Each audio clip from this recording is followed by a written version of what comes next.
Good afternoon and welcome to the C-Space Storytellers. Can you hear me? Good. I'm Michael Petricone, Senior Vice President of Government and Regulatory Affairs at the Consumer Technology Association. Over the next 3 days, we will explore the unique relationship between brands, agencies, media, and technology partners. These premier sessions will showcase the relationship between the zeros and ones of technology and the art of innovation. I'm delighted to introduce our first C-Space Storyteller session here at CES 2016, a presentation by Rich Frankel, Creative Director of Spotify. Spotify is a revolutionary and game-changing technology that I use every single day. It's a treasure trove for listeners, providing easy access to a universe of music while making sure that artists get paid. As creative director, Richard works across consumer marketing and advertising on the Spotify brand and consults with ad sales, helping to develop the great experiences for brands on the Spotify platform. Richard is a true visionary who has spent his career moving the music industry forward and creating new opportunities for artists and for listeners. Before joining Spotify, Rich co-founded Indigenous Entertainment, a content marketing firm specializing in creating original experiences for media companies to offer to brands seeking a deeper engagement with their target audiences. Indigenous followed his work at the Ogilvy Entertainment, where Rich served as the first executive producer. His own RFD Productions, which developed and produced Emmy Award-winning music specials and events, and Think New Ideas, one of the original and first integrated interactive Marcom agencies. An entertainment industry veteran, Rich ran the creative services group at A&M Records in Hollywood from 1983 until 1994. In that capacity, he oversaw the visual imaging of the A&M roster, which included everybody from Sting to Suzanne Vega to Janet Jackson to Sheryl Crow. He executive produced scores of promotional music videos as well as long-form videos. 2 of these long-form videos were awarded Grammys, Janet Jackson's Rhythm Nation in 1989 and Sting's 10 Summoner's Tales in 1993. As if that's not enough, before his A&M years, Rich was among the original team that launched and marketed MTV, Nickelodeon, and the Movie Channel, and the most notable among those early efforts was the call to action that energized the video generation, "I want my MTV." Please welcome Rich Frankel.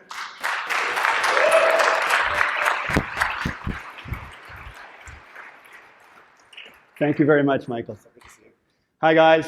Good to see you all. I'm going to talk a little bit today about data and how we're starting to use it more and more at Spotify. Let's face it, we're sitting on a ton of it. How we're using it to shape what we do with our platform, with our product, how we talk to our audience about it, how we use it in the service of great artistry with the artists that are part of our platform. And I think it's an interesting moment in where we are as we've evolved. Spotify, believe it or not, will this summer turn 10 years old. And it seems like yesterday that we were just starting to move from the transactional world into the world of access, but it's been 10 years in the Nordics, in Sweden where it started, and 5 here in the States, but we really have found a great moment of disruption with what we're doing, and we're very excited about what's to come. So a little bit about our vision. You know, we say that we are a music streaming service built for music fans, by music fans. And it's a big part of the way we think about everything we do. The lens we use to think about all of the things we put up has to do with what would a music fan want? Is this the right experience for someone who cares about and loves music? And if you think about those concentric circles of fans that sit at the center of that idea, the first group of them is artists. This big community of artists that are part of the platform that make it work, make it happen the way it does. The thing that we're committed to doing is letting data drive the direction of the things that we produce. So, you know, people say to us all the time, God, you guys are sitting on all of this information. It's so much data. And we decided not to let that overwhelm us. Instead, we've doubled down on our bet around what information and what data can do to help us be better at what we do. And the other thing that we believe is that context is everything. The way in which a user experiences what we have to offer makes that so much more relevant to them if we get it right. You know, if we say, yeah, hear people talk all the time about content. They say content is king. I believe that. I think it's true. I spent a whole career trying to build great content for audiences. But if content is king, then context is God.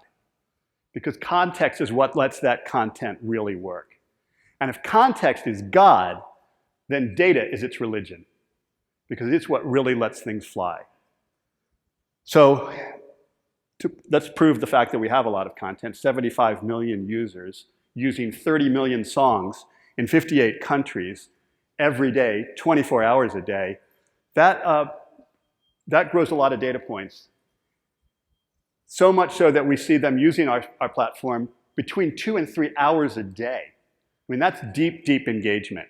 I mean, think about it. How many apps do you have on your phone? 30, 40 apps? How many of them do you use every day? Maybe 5, 6 of them? That's where we fit in. Our users get up in the morning, they start on a commute, they have Spotify on their mobile device, they get to work, they sit down at their desk, and Spotify moves from the mobile to their desktop. It is a partner with them through the day. It's used to regulate how they feel, it's used to amplify what they mean, it's part of how they get through their days. When we were all growing up, we thought about music, like people would ask you, what kind of music do you listen to? And you would answer them by saying either, I love this band and anything that sounds like them, or I listen to folk, or I listen to rock, or I'm into jazz. Genres are how music defines itself. That's interesting data, and it's really great. And we've got this incredible music intelligence unit at Spotify that has taken our catalog and has done a breakdown of every single song in the catalog and created a tag cloud around that song that has significantly more information than we've ever had about a piece of music before. So when we think about genres at Spotify, we have hundreds of them. But we found out from our audience and from looking at our user data on how people behave with the music that the genre of the music is significantly less important to them than the use state that they are in when they use that song. So you see this tag cloud here with all of these ideas. People talk about music as a workout song, or a way to chill, or a party song. And the fact that it happens to be rock is less relevant to them than the intent they have around the moment that they're going to use it. And that's what we're starting to be able to do as data plays a bigger and bigger role in everything we look at.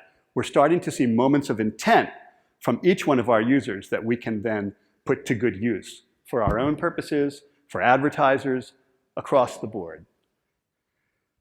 So what that led us to do is think very hard about making sure that Spotify shows up everywhere that our users might want to use it. So we're starting to go deep into automotive, where we're integrating with Uber and with BMW and Ford and Tesla, which has just been announced. And we're looking at how people use it at home with our own Connect technology, which hundreds of consumer electronics manufacturers have now adopted and are using across home entertainment devices. We've done a deal with Chromecast this year so that we're now able to be used on both the Chromecast and Chromecast audio devices that Google launched this year. And we did a really killer deal with PlayStation, which we're now the music service that powers PlayStation, so that after the 1,000th hour of multi-game play on your favorite game, you can actually decide, well, maybe I don't want to hear that same song again. I'll grab a Spotify playlist and I'll decide what the music should be for this next round. And that's been great to activate the whole gaming community and bring music in as a more relevant player there. We've done deep integrations with Nike, and we've announced a deal with Starbucks, which we're really very happy about, which again will be heavily steeped in understanding the data that those companies have around their users and around their audience as well. So data drives this. Data drives what we do every day. When you think back for a minute, 2008, when Spotify launched, we were basically a utility. We looked back at the thing we were disrupting, which was downloaded music, iTunes, BitTorrent. And we decided the best way for the audience to understand how to use streaming music would be to create something that looked a little bit like what they were already familiar with. That's kind of what we did. It's the same thing iTunes did. When they first launched, they replicated a record store because it's what we knew and understood. And that's great when you're the disruptor and you have everything and you have all of the attention. But pretty soon, 30 million songs can be in any number of different competitors' hands, And suddenly the catalog is a commodity. So what we needed to figure out next was, how do we make the experiences that we deliver around that same exact set of songs something that's simply just more relevant for our users? So we added music intelligence, and we looked very, very carefully at what behavioral elements we could find in the data. And we got to a place where we were able to deliver really good world-class curation. And as we now hit 2015 and 2016, we've gotten to the place where we truly believe, with 75 million users on the platform, that we can be a personal experience for each and every one of them. And it's only data that lets us do that. So we've got this idea now. It's going to be content from library to lifestyle. It's not just about it being there for you to search and find and play. It's got to be relevant for you at the moment that you're using it, for the reason that you're using it, and it's got to be the right content. And we're also starting to expand now. We're not just programming the music we've licensed from the artist over the years, but we're starting to bring licensed video product in, and we're going to start creating our own video as well. And we have to make sure, again, through that lens, what would a music fan care about? If it's that kind of content, why shouldn't we have it for them there? So I'll show you a little story about how we got to this.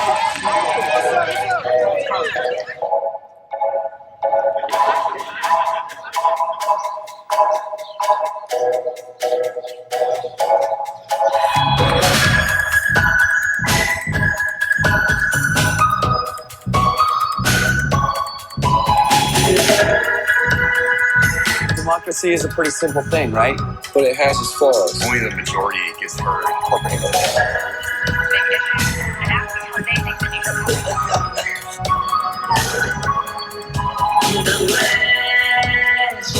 Lights have always been, it always will reveal what's in.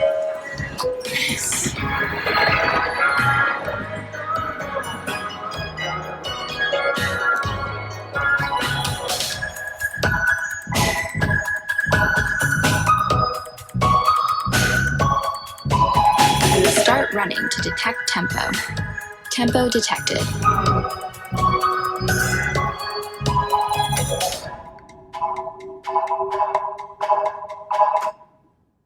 Okay, that's the beta.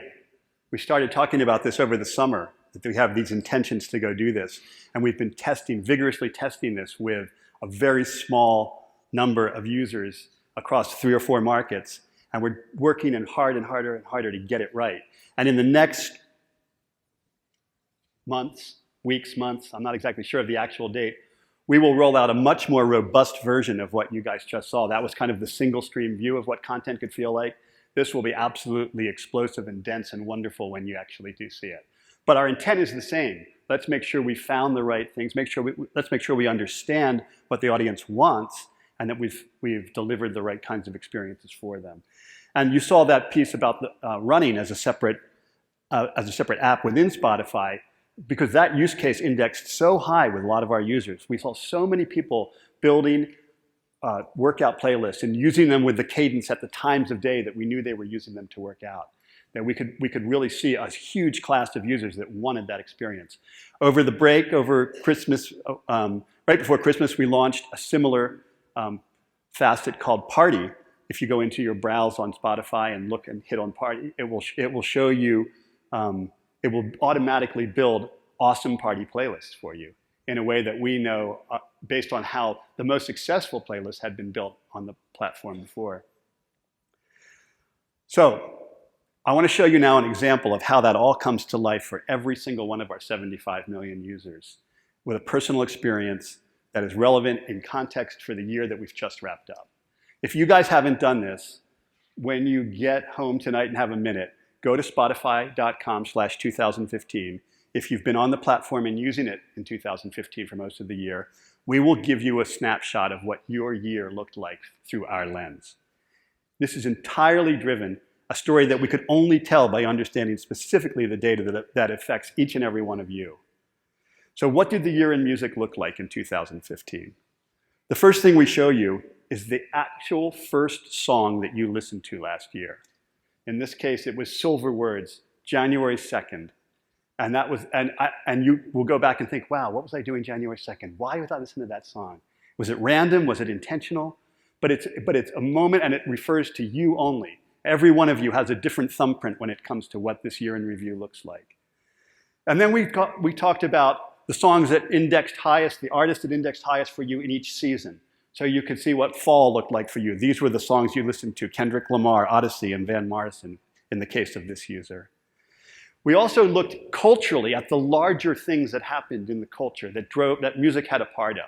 Black Lives Matter, Love Wins, Tropical Thunder, which had to do with house music, a trend in house music moving, culminating with a huge pop hit from Justin Bieber this year. But that's the kind of trends that you could look at your own listening behavior next to what we saw happening as a class in the culture. The world remembered Amy Winehouse last year. These were all stories we were able to tell through looking at what people cared about. So here is the top artist for this user was Kendrick Lamar. If you look, you'll see on the right side, there's a whole menu of different things, different ways that you can drill into the data that surrounds you, each and every one of you. It's really an unbelievably fun thing to do. And the reason we think it's so successful, and that we have, when this thing it wraps up, you have the ability to share your year in review on Facebook, or to tweet it out, or to use it in that way, is that basically what we're doing is we're leaning into selfie culture here. It's the one meme that just will not die, let's face it. Everyone loves an image of themselves. This is an image of yourself through the lens that we provide, through the data that we have at Spotify. We did this on mobile, across all platforms. Again, if you want to go back and look at genres, you can see the kinds of genres you listen to, and you'll see them through the lens of our music intelligence unit, which will tell you, I happen to listen to a lot of indie-tronica. I didn't even know it existed until I did a year in review. So this is a little film that wraps up. How did 2015 sound to you? Was it the stuff that blew up your feed? Was it the sound of a new discovery? A voice of change? Was it the people you'll never forget? Or the hook that wouldn't quit? Maybe you'll just remember that one song. The one that years later still sounds like 2015.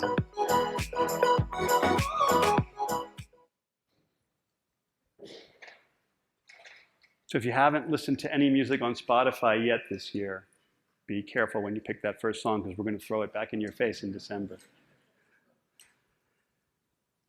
The next thing we did was said, why don't we look at some neighborhoods and look at them geographically and figure out what their year in review looked like. We might find some surprises. We might find some stuff that's pretty obvious. The East Village in New York lived for The Weeknd. It was the #1 streaming artist in the East Village. So we decided, since we could do this dynamically in real time, we started advertising using data as a way of telling us how to tell stories to the audiences that it applied to. And we had a lot of fun with this campaign. Bushwick spent 2,857,933 minutes with Future this year. That's a lot of fucking commas. And this is what we were able to do in geo by geo in major cities as a way of making Spotify not only on brand, kind of having fun, but relevant in a real way to the people who live in those communities. I guess people in Soho are my age, because the highest streaming artists in Soho in 2015 were Stevie and Janet Jackson. Now, she announced her return and a tour coming, so we're not surprised to see that could happen, but it's pretty amazing. And it makes sense when you think about it. This is my favorite one. Williamsburg, the hippest possible place in the New York metropolitan area. I'm not even allowed to go there. We found out that the highest streaming track in Williamsburg in 2015 was Justin Bieber. So we bought the largest piece of outdoor advertising we could find in that market and wrote this note: sorry, not sorry, Williamsburg, Bieber's hit trended highest in this zip code. And it's pretty phenomenal when you think about it, that we were able to use, in pretty fast order, adapt the data to tell the story, to go back into the market and make some noise for ourselves. I've got one more story to tell you about, which is recent. This is a mashup of two icons. One of them is our logo, and the other is the famous Beatles crossing, the zebra crossing at Abbey Road Studios. This is actually a graphic that was built as part of a Twitter campaign that helped us launch the Beatles to an entirely new audience. It's not hard to sell the Beatles to me. I've bought the Beatles catalog 5 times. I bought every album. The first album I ever bought was Meet the Beatles. I was 10 years old. I went up, and it was the first album I ever bought, and I've been a Beatles fan ever since. So this was personal for me, getting to do this project this year. And I bought every one of their albums when they came out. I skipped the 8 tracks, but I bought the CDs when they came. And then I bought the downloads when they went on iTunes. And then I bought the vinyl again in a box set and put it away. It's a fetish object. It's not even a record anymore. It's just something I had to have. So now here they are on Spotify, and I'm listening to them more than I ever have because it's convenient, it's easy, they're there. And I also kind of love the idea that even though I've paid for the catalog 5 times, they're getting paid every time I play them now, again, which is great. So I'm going to show you a very short film right now that is the 30-second film that every user, free user on Spotify was presented with after Christmas Eve when the catalog launched as a way of introducing a new audience to this catalog. And what they got to do in exchange for watching this video was have 30 minutes of uninterrupted Spotify browsing, courtesy of the Beatles and Spotify.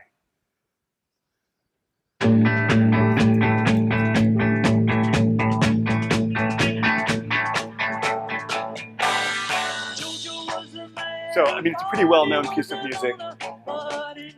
It's a 50-year-old piece of film that we've managed to reinvent in our own corporate view. It looks as relevant now as any other piece of performance video you could want to see. And it just, all it did was say, hey, check this out. This new band seems pretty cool. The Beatles catalog is here.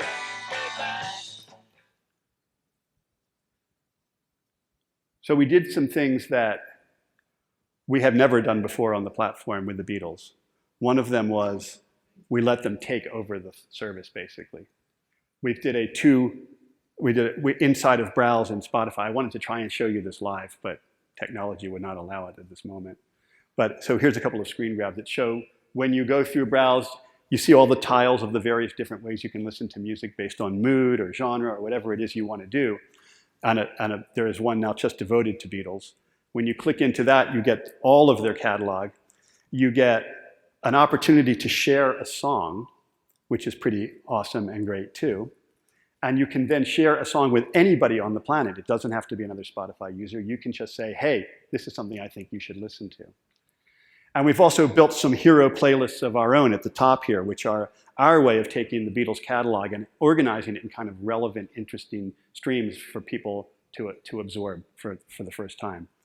We think we were pretty successful. On Christmas Eve, we had hundreds of thousands of people simultaneously listening to Beatles, which is a pretty big number. I mean, Justin Bieber at his best gets around 97, 98,000 streams simultaneously when he's got the record, had the record at the moment until this happened. His actually is on one song. This is across a catalog, so it's a little bit different. But it made gigantic, gigantic impact. Tens of millions of streams of Beatles songs over that first week. And interestingly enough, 70% of the streams were streamed by people under the age of 35. So that's a win for us, because selling to people over 35 is an automatic. When you clicked on that share a song, you got this experience, which was divided the Beatles into the 3 really beautiful sections of their work. The Beatlemania section at the very beginning, the psychedelia section that came in the center of their career, and the kind of section that we, on our own, named Let It Be, which was kind of the later work. And we gave people the ability to drive into the catalog using those filters, or to go in based on their mood. I want to send a love song to somebody, or I want to send a chill song, or I want to send a Beatles party song to someone. All of that was available. And then we were able to look at all of the information that came back at us quickly as we saw this and understand where they were streaming. For some reason, South America went Beatles crazy over the holidays. The cities that indexed highest based on population against this behavior were in Mexico and Brazil, and it was in Argentina, Rio. And it was fascinating to watch this happen and to watch it happen in real time. And we also were able to watch what happened with the press. The story that broke on the 23rd was the Beatles are going to streaming. 9 streaming services are getting it. We needed to use data and social media as our way of differentiating ourselves. And because we were able to give the press back information in real time, the stories that came on Christmas Day and on the 26th were the songs that are streaming the most, or the songs that are being shared the most, according to Spotify, are these songs. And it's the data that let us have that flexibility and that liquidity and that fluid ability to be able to be relevant for the press with the stories they were telling and to do this in a really good way. I feel like what happened with the Beatles isn't the end of their 50-year arc. It's the beginning of their next 50. There's so much that still can be done with this band and with this music. And when you look at the artist community, that we now have relevant artists on Spotify that we know our audience loves, each curating their 10-song essential Beatles soundtracks and putting them up as playlists, was a great idea that we had. Of course, it was a secret that this was coming, so we couldn't ask them for it ahead of time. So that's underway now. But wouldn't you know it, Christmas Day, the Red Hot Chili Peppers, on their own, without us asking, curated a playlist of their favorite Beatles songs, which when you listen to is so clear that the kind of influence that this band had on them, it makes me love them even more. I mean, it's pretty incredible stuff. So that's a story of how we've used data. Again, we're going to do the same thing we did with the outdoor in real time. This week, we're going to repaint that Bieber billboard and talk about how many times Yesterday has been shared in that market, or Ticket to Ride, how many times songs have been shared across various neighborhoods and across different songs, and how they've been shared and how many times they've been streamed as well. So we know that, for instance, I think these are mock-ups, these are not actually accurate ones, but I believe it's Come Together was the most shared song in the period between Christmas and New Year's, and we will be advertising to that effect as well. So that's what we are doing. Data continues to drive what we do, the way we do it, how we think about audiences, how we communicate with artists, how we make lives better for the creators that we care so much about, and how we make each experience for a Spotify user that much more relevant. I thank you very much.